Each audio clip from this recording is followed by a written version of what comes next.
चीन का यह हथियार सुन सकता है 1000 किलोमीटर दूर की बात। चीन का जासूसी जहाज आ रहा है श्रीलंका। ये 750 किलोमीटर दूर के दायरे में हर एक्टिविटी को मॉनिटर कर सकता है। क्या मकसद है चीन का? क्या चीन हमारी जासूसी करना चाह रहा है? आखिर कौन सा है ये जहाज और भारत इसका विरोध क्यों कर रहा है? जानने के लिए वीडियो को अंत तक जरूर देखिए। दोस्तों, अभी ज्यादा दिन नहीं हुए जब श्रीलंका के बुरे दिनों में भारत ने उसकी सहायता की थी, और तो और श्रीलंका के नए निर्वाचित प्रधानमंत्री ने भारत के इस कदम की तारीफ भी की थी। लेकिन अब वही श्रीलंका भारत के खिलाफ चीन की मदद कर रहा है। भले ही श्रीलंका अपने इस कदम के पक्ष में कई दलीलें दे रहा हो, पर यह सच है कि डायरेक्टली और इनडायरेक्टली श्रीलंका के इस कदम का भारत पर बहुत असर पड़ेगा। इसीलिए भारत चीन के इस कदम का लगातार विरोध कर रहा है। चलिए इस पर थोड़ा विस्तार से चर्चा करते हैं। चीन का स्पाई शिप युआन वांग 5 बहुत तेजी से श्रीलंका के हम्बनटोटा पोर्ट की तरफ बढ़ रहा है। जहाज 35 किलोमीटर प्रति घंटे की स्पीड से चल रहा है और इसके 11 अगस्त तक, रक्षाबंधन के दिन तक हम्बनटोटा पोर्ट पहुंचने की पूरी उम्मीद है। शिप के हर मूवमेंट पर इंडियन नेवी की कड़ी नजर है और भारत इसका विरोध भी कर रहा है। अब आप सोच रहे होंगे कि आखिर इस शिप में ऐसा क्या खास है कि भारत को इससे डर लग रहा है। दरअसल ये शिप चीन का एक बहुत ही खास शिप है जिसे तैयार ही दूसरे देशों की जासूसी के लिए किया गया है। यह शिप स्पेस और सैटेलाइट ट्रैकिंग में नंबर 1 है। इस शिप की मदद से सैटेलाइट, रॉकेट और इंटरकॉन्टिनेंटल बैलिस्टिक मिसाइल्स यानी कि ICBM की लॉन्चिंग को बहुत तेजी से ट्रैक किया जा सकता है। यह शिप अपने आसपास के 750 किलोमीटर की रेंज में किसी भी तरह के रॉकेट और मिसाइल लॉन्चिंग को फौरन ट्रैक कर सकता है। अमेरिका की सुरक्षा एजेंसी के हिसाब से शिप को SSF ऑपरेट करती है। ये PLA की एक स्ट्रैटेजिक सपोर्ट फोर्स है जो कि थिएटर और कमांड लेवल पर काम करती है।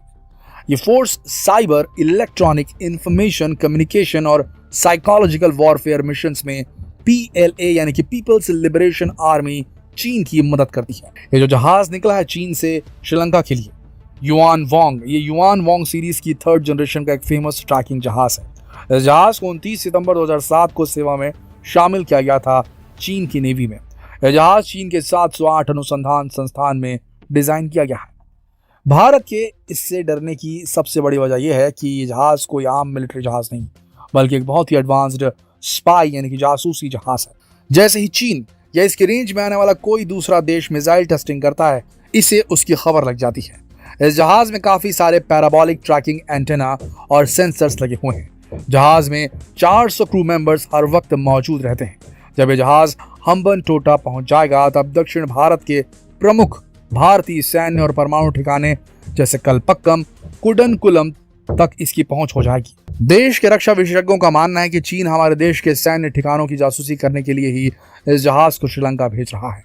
यह जहाज हाईटेक ईव्स ड्रॉपिंग से लैस है, यानी कि यह जहाज भारत से दूर श्रीलंका में खड़े होकर भारत के ऊपर नजर रख सकता है। इसके अलावा पूर्वी तट पर स्थित भारतीय नौसैनिक अड्डे इस जहाज की जासूसी रेंज के दायरे में होगी। कुछ रिपोर्ट्स में तो यह भी कहा जा रहा है कि इसरो का चंदीपुर लॉन्चिंग स्टेशन भी इसके रडार के दायरे में आ जाएगा, और तो और यह जहाज और दूसरी कई मिसाइलों के बारे में जानकारी जुगाड़ सकता है। और भारत सरकार को जैसे इस शिप के श्रीलंका पहुंचने की खबर मिली, उसने श्रीलंका सरकार से संपर्क किया। इस मामले में श्रीलंका सरकार ने कहा कि यह कोई सैन्य मिशन नहीं है, बस एक रेगुलर एक्टिविटी है और ये शिप यहाँ फ्यूल भरवाने आ रहा है। वैसे बात कुछ हजम नहीं होती दोस्तों, क्योंकि चीन को फ्यूल भरने के लिए श्रीलंका जैसे देश की जरूरत पड़ रही है। यह बात तो सर के ऊपर से जाने वाली है। वैसे भी इस वक्त श्रीलंका का क्या हाल है वो किसी से छिपा नहीं है। हाँ, हम ये कह सकते हैं कि चीन का साथ देना श्रीलंका की मर्जी नहीं, मजबूरी है, क्योंकि श्रीलंका के बिगड़ते हालातों को देखते हुए चीन ने उसके हम्बनटोटा पोर्ट को 99 साल के लिए लीज पर जो ले लिया था। ये पोर्ट एशिया से यूरोप के बीच एक बहुत ही महत्वपूर्ण बिजनेस रूट है और ये चीन के बेल्ट एंड रोड इनिशिएटिव का महत्वपूर्ण पार्ट भी है। और इस शिप के माध्यम से चीन हिंद महासागर पर अपनी पकड़ मजबूत करना चाहता है और भारत के आसपास घेराबंदी करना चाहता है। वैसे तो श्रीलंका का कहना है कि भले ही हम्बनटोटा पोर्ट को चीन ने लीज पर लिया हो, लेकिन उसका उपयोग कभी भी किसी मिलिट्री ऑपरेशन के लिए नहीं किया जाएगा। इसके पहले भी दूसरे देश इस पोर्ट का उपयोग कर चुके हैं। यह जहाज 11 अगस्त से लेकर 17 अगस्त तक हम्बनटोटा पोर्ट पर रुकेगा। देखने में तो केवल ये 7 दिन का समय लग रहा है, लेकिन केवल 7 दिनों में यह जहाज भारत के बारे में काफी ज्यादा जानकारियां जुटा सकता है। अच्छा, ये पहली बार नहीं है जब चीन ने अपने शिप को भेजकर भारत की जासूसी करने की कोशिश की है। सन 2014 में चीन की पनडुब्बी चंगझैंग 2 इस बंदरगाह पर आ चुकी है। तब भी भारत सरकार ने इस पर अपनी चिंता जाहिर की थी। इसके बाद सन 2019 में चीन का एक नेवल शिप शी यान 1 भारत की सीमा के पास तक आ गया था, जिसे इंडियन नेवी ने चेतावनी दी थी। जिसके बाद वो वहां से वापस लौट गया था। इतना ही नहीं, सन 2020 में 4 से 6 चीनी जहाज हिंद महासागर में देखे गए थे, जिसके बाद भी इंडियन नेवी ने चिंता दिखाई थी। लेकिन चीन कभी भी अपनी नापाक हरकतों से बाज नहीं आता और इस बार भी इसके इरादे नेक तो लग ही नहीं रहे और उम्मीद दिख रहे हैं कि चीन के कर्ज के बोझ तले श्रीलंका की अब चीन के आगे एक नहीं चल पाएगी और चीन श्रीलंका पर पूरी तरह से हावी हो जाएगा। फिर चाहे श्रीलंका की मर्जी हो या ना हो, श्रीलंका उसके बंदरगाहों का उपयोग अपने हिसाब से करेगा। इसका उदाहरण हम हम्बनटोटा पोर्ट के माध्यम से देख सकते हैं। ये पोर्ट 1.5 अरब की लागत से बनकर तैयार हुआ था। कभी श्रीलंका का महत्वपूर्ण बिजनेस पोर्ट होने के बावजूद कोई भी इसे चीन का मिलिट्री बेस बनने से नहीं रोक पाएगा। भारत के सिक्योरिटी एक्सपर्ट हमेशा से ही उसकी इकोनॉमिक फिजिबिलिटी पर सवाल उठाते रहे। उनके अनुसार ये चीन के स्ट्रिंग ऑफ पर्ल्स स्ट्रेटजी का प्रोजेक्ट का हिस्सा माना जाता है, जिसके तहत चीन दूसरे देशों में अपने मिलिट्री और बिजनेस बेसेस तैयार कर रहा है और इस प्रोजेक्ट के माध्यम से चीन हिंद महासागर पर कब्जा करने की तैयारी में है, ताकि आने वाले समय में वो समुद्र के रास्ते से अपने बिजनेस को पूरी दुनिया में फैला सके।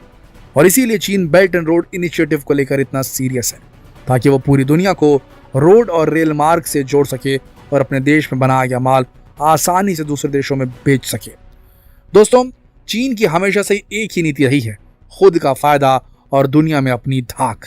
और ये करने के लिए चीन किसी भी हद तक जा सकता है। अपने पड़ोसी गरीब देशों को कर्ज के जाल में फंसाकर उनके रिसोर्सेज को यूज करना भी उसकी एक चाल का ही हिस्सा है, क्योंकि श्रीलंका और पाकिस्तान जैसे गरीब देश कभी भी उसका कर्ज उतारने में सक्षम नहीं होंगे और इस तरह वो उनके बंदरगाहों और एयरपोर्ट्स को अपने मिलिट्री बेस की तरह यूज कर पाएगा। दोस्तों, चीन की इस घटिया चाल के बारे में आपका क्या कहना है, हमें कमेंट में जरूर बताइएगा। वीडियो को अपने दोस्तों के साथ जरूर शेयर करें ताकि वो भी चीन की घटिया नीतियों के बारे में समझ सके। कल फिर मिलते हैं एक और दिलचस्प वीडियो में, तब तक के लिए आप सबका इस वीडियो के अंत तक बने रहने के लिए दिल की गहराइयों से धन्यवाद।